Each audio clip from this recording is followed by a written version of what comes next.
بسم اللہ الرحمن الرحیم۔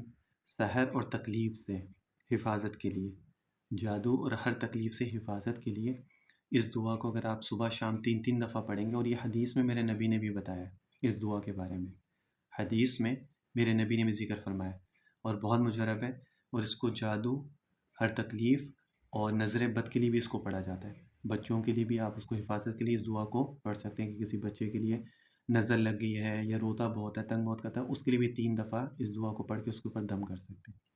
دعا کیا ہے؟ بسم اللہ الذی لا یضر مع اسمہ شیء فی الارض ولا فی السماء وهو السمیع العلیم۔ بہت مشہور دعا ہے، ہر بندے کو اس کے بارے میں پتہ ہے۔ مسئلہ صرف اتنا سا ہوتا ہے کہ ہم پڑھنے میں غفلت کرتے ہیں، ہم اس میں جو ہے نا وہ سستی کرتے ہیں پڑھنے میں۔ اگر ہم یہی چیزوں کا اہتمام کر لیں گے تو ان شاء اللہ تعالیٰ اس سے پھر جو مسئلے مسائل ہوتے ہیں اللہ تعالیٰ ان کو حل فرما دیتے ہیں۔ تو صبح شام 3 دفعہ اس دعا کو پڑھ لیں بس۔